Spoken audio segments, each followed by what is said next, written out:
नमस्कार, देवभूमि उत्तराखंड देख रहे हैं आप। आपके साथ मैं हूं हर्ष त्यागी। पुष्कर सिंह धामी ने आज उत्तराखंड के 12वें मुख्यमंत्री के तौर पर शपथ ली।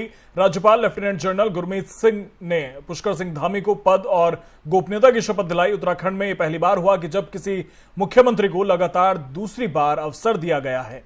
बीजेपी विधायक दल की बैठक में धामी को फिर से नेता चुना गया। वहीं पुष्कर सिंह धामी के नेतृत्व में विधानसभा चुनाव में 2/3 बहुमत प्राप्त कर बीजेपी लगातार दूसरी बार सत्ता पर काबिज हुई। लेकिन सीएम धामी स्वयं खटीमा सीट से चुनाव हार गए। इसके बावजूद बीजेपी शीर्ष नेतृत्व ने धामी पर ही भरोसा जताया। साथ ही धामी को 6 महीने के अंदर विधायकी का चुनाव जीतना होगा। धामी मंत्रिमंडल में इस बार चंदन रामदास, प्रेमचंद अग्रवाल, सौरभ बहुगुणा को जगह दी गई है, जबकि धन सिंह रावत, सुबोध दुनियाल, गणेश जोशी, सतपाल महाराज, रेखा आर्या को फिर से कैबिनेट में रिपीट किया गया है।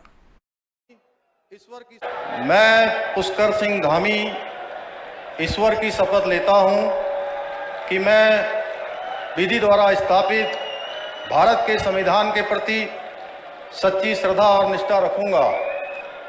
मैं भारत की प्रभुता और अखंडता अक्षुण्ण रखूंगा। मैं उत्तराखंड राज्य के मुख्यमंत्री के रूप में अपने कर्तव्यों का श्रद्धापूर्वक और शुद्ध अंतःकरण से निर्वहन करूंगा तथा मैं भय या पक्षपात, अनुराग या देश के बिना सभी प्रकार के लोगों के प्रति संविधान और विधि के अनुसार न्याय करूंगा।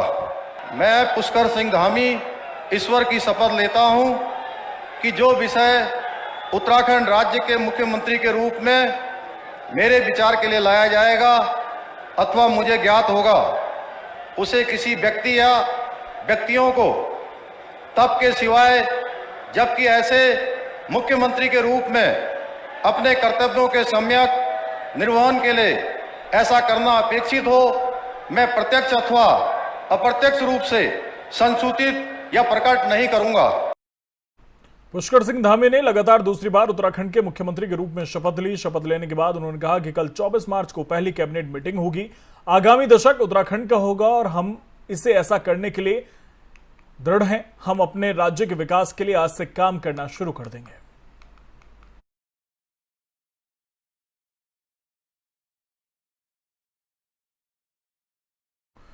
उत्तराखंड में बीजेपी ने कोटद्वार विधायक और बीसी खंडूरी की बेटी रितु खंडूरी को बड़ी जिम्मेदारी दी है। रितु खंडूरी को उत्तराखंड की पहली महिला विधानसभा अध्यक्ष बनाया जा रहा है। पौड़ी जिले की जिस कोटद्वार विधानसभा सीट से 2012 के विधानसभा चुनाव में मुख्यमंत्री रहते हुए भुवनचंद खंडूरी को हार का सामना करना पड़ा था, उसी कोटद्वार सीट पर उनकी बेटी रितु खंडूरी ने जीत दर्ज कर पिता की हार का बदला लिया। कोटद्वार विधानसभा सीट पर बीजेपी प्रत्याशी रितु खंडूरी ने कांग्रेस उम्मीदवार सुरेंद्र सिंह नेगी को 3687 वोटों से हराया।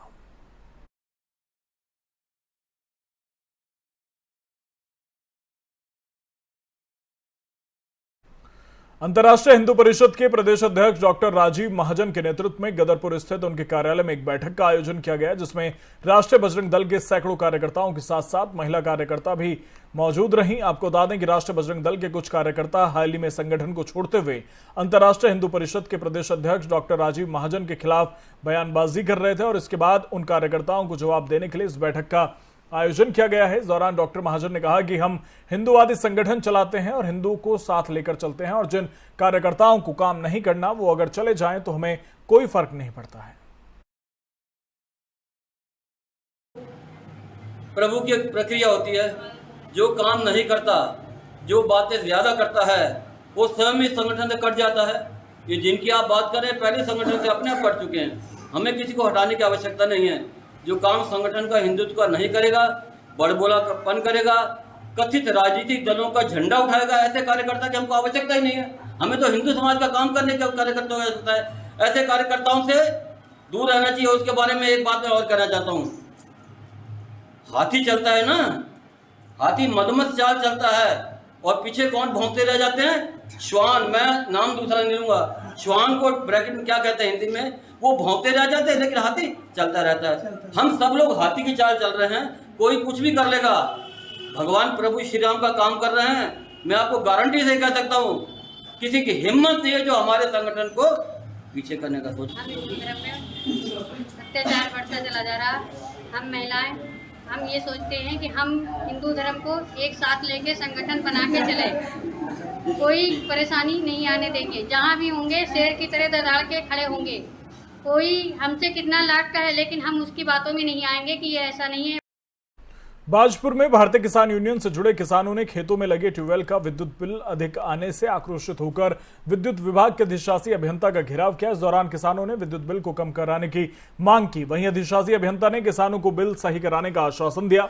आपको बता दें कि भारतीय किसान यूनियन के प्रदेश अध्यक्ष कर्म सिंह पड्डा के नेतृत्व में दर्जनों किसान दोराहा स्थित विद्युत विभाग कार्यालय में एकत्रित हुए, जहां किसानों ने खेतों में लगे ट्यूबवेल का विद्युत बिल अधिक आने से आक्रोशित होकर अधिशासी अभियंता अनिल वर्मा का घेराव किया। इस दौरान किसानों ने विद्युत बिल अधिक आने की बात कही। साथ ही किसानों ने कहा कि विद्युत बिल आने से किसानों को काफी परेशानी उठानी पड़ रही है और इस दौरान उन्होंने बिजली बिल को सही कराने की मांग की। वहीं भारतीय किसान यूनियन के प्रदेश अध्यक्ष कर्म सिंह पड्डा ने कहा कि किसानों को अत्यधिक बिजली का बिल देकर परेशान किया जा रहा है, जिससे किसानों पर अधिक भार पड़ रहा है। इस दौरान बिजली विभाग के अधिशासी अभियंता अनिल वर्मा ने कहा कि किसानों की जो समस्या सामने आई है उसका जल्द समाधान किया जाएगा। जिनके बिल गलत बने हुए हैं उनसे प्रार्थना पत्र मांगे गए हैं। प्रार्थना पत्र लेते ही उनके बिल सही कर दिए जाएंगे। आगे हुआ उस पर भी हम मतलब आउटसोर्स एजेंसी हमने अभी टेंडर करने वाले हैं, तो उसमें काम किया जाएगा। जो वास्तविक सर्वे करते हुए जो मीटर जिनके ख़राब है मीटर चेंज कराए जाएंगे और वास्तविक रीडिंग के आधार पर ही बिल बनाए जाएंगे। हाँ, मीटर लगे हुए हैं। जिनके मीटर ख़राब है उनसे मैंने कहा है कि वो अपनी शिकायत दर्ज करा दें ताकि उनके मीटर चेंज किया जा सकें। और वैसे भी हम अपने आप भी मीटर का वेरिफिकेशन करते हुए मीटर चेंज भी के जो बिजली के ट्यूबवेल के बिल हैं, मीटर लगे हुए हैं, कोई देखने वाला नहीं। अंट संट बिल हज़ारों रुपया भेज देते हैं ये बिल, जो कि वाजिब नहीं है। हमारी मोटरें जो हैं, ट्यूबवेल जो हैं, 6 महीने से चले ही नहीं, क्योंकि बारिश होगी, गेहूँ को पानी लगाना नहीं पड़ा।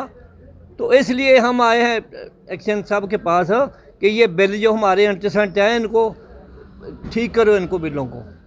अब मान गया, कहते कि जिसके गलत।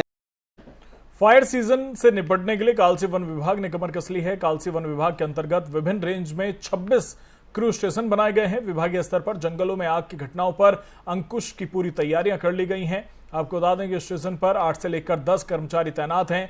प्रभाग स्टेशन पर आग बुझाने के उपकरण मौजूद हैं। आपको बता दें कि डीएफओ कालसी ने बताया कि वन प्रभाग का उचित फायर प्लान तैयार किया है।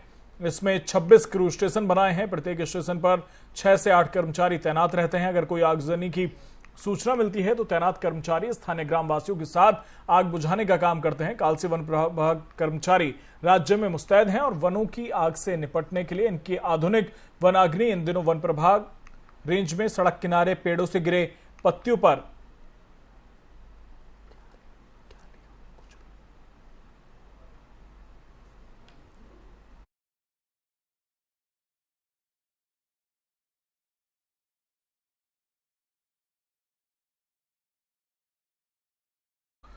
एनएसएस भारत सरकार द्वारा प्रायोजित एक सेवा कार्यक्रम का आयोजन किया गया। कार्यक्रम के माध्यम से छात्रों के व्यक्तित्व को विकसित करना और छात्र छात्राओं का सर्वांगीण विकास करना मुख्य उद्देश्य रहा। आपको बता दें कि डाक पत्थर के वीर शहीद केसरी चंद राजकीय महाविद्यालय के द्वारा राजकीय आदर्श प्राथमिक विद्यालय डाक पत्थर में छात्र छात्राओं द्वारा एनएसएस कैंप का शुभारंभ किया गया, जिसमें कार्यक्रम के अध्यक्ष प्रोफेसर गोविंद सेमवाल, प्राचार्य और मुख्य अतिथि डॉक्टर कृपाराम नौटियाल और कार्यक्रम अधिकारी डॉक्टर राजकुमारी भंडारी ने कैंप के माध्यम से छात्र छात्राओं को जानकारी दी। कैंप का मकसद युवा छात्रों को सामुदायिक सेवा देने में अनुभव प्रदान करना और देश में तकरीबन 65% जनसंख्या युवा है।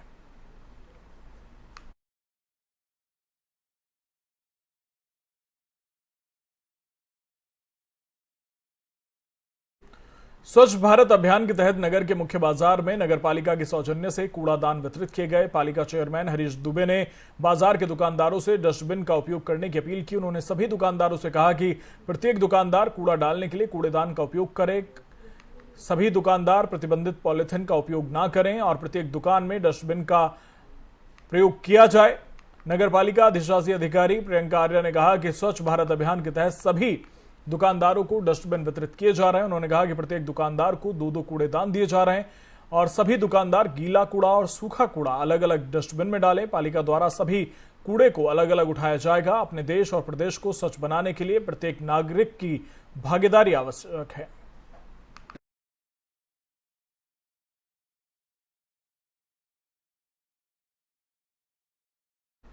स्कूल में एंट्री करते ही शिक्षकों को अपने मोबाइल फोन प्रधानाचार्य के पास जमा करने होंगे, जिसके बाद शिक्षक स्कूल कैंपस में भी मोबाइल प्रयोग नहीं कर पाएंगे। अभिभावकों की शिकायत पर जिलाधिकारी हरिद्वार विनय शंकर पांडे ने आदेश जारी किया। साथ ही आदेशों का पालन न करने पर सख्त कार्रवाई की जाएगी। वहीं इमरजेंसी में फोन उपयोग करने के लिए शिक्षक को प्रधानाचार्य से इजाजत लेनी होगी। दरअसल जिलाधिकारी विनय शंकर पांडे को अभिभावक की ओर से लगातार शिकायत मिल रही थी कि स्कूल में शिक्षकों का ध्यान बच्चों की पढ़ाई से ज्यादा मोबाइल फोन पर रहता है। शिक्षक पढ़ाने के बजाय मोबाइल चलाने में व्यस्त रहते हैं, जिस कारण बच्चों का पठन पाठन प्रभावित हो रहा है। जिलाधिकारी ने लोगों की शिकायत को गंभीरता से लेते हुए जिले के सभी सरकारी और निजी स्कूलों के प्रधानाचार्य और संचालकों को सख्त दिशा निर्देश जारी किए हैं कि अब स्कूल में आते ही सभी शिक्षक अपना मोबाइल फोन प्रधानाचार्य के पास जमा कराएंगे, जिसके बाद मोबाइल फोन छुट्टी के समय ही शिक्षकों को मिल सकेंगे।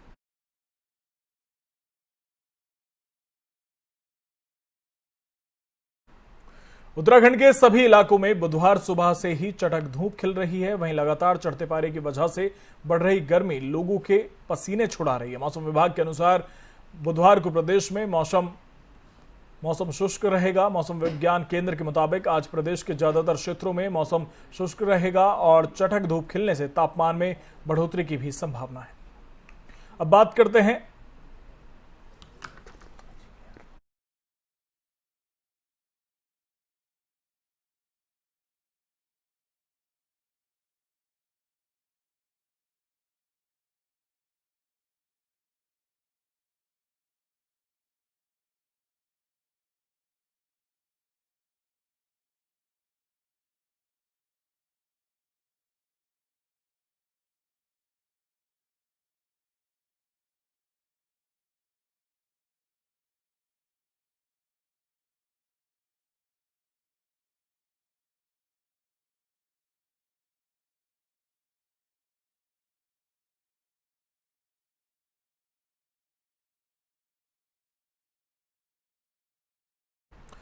तेल कंपनियों ने बुधवार को पेट्रोल डीजल के नए दाम जारी कर दिए, जिसके बाद लगातार दूसरे दिन कीमतों में बढ़ोतरी हुई। दूसरे दिन भी 80 पैसे प्रति लीटर कीमत बढ़ी।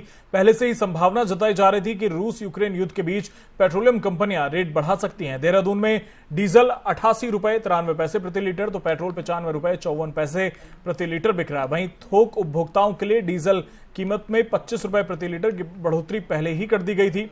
अंतर्राष्ट्रीय स्तर पर कच्चे तेल की कीमतों में 40% के उछाल के बाद यह कदम उठाया गया है।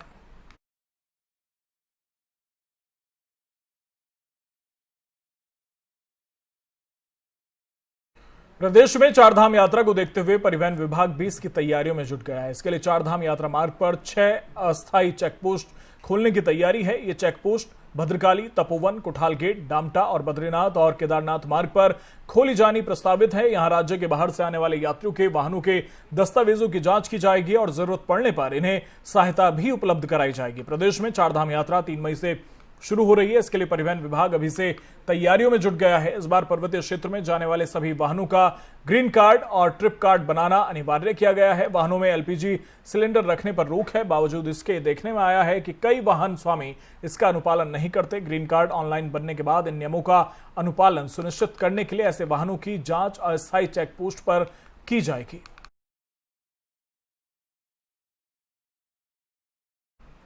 फिलहाल मेरे साथ इतना ही। बने रहिए एफएम न्यूज के साथ। नमस्कार।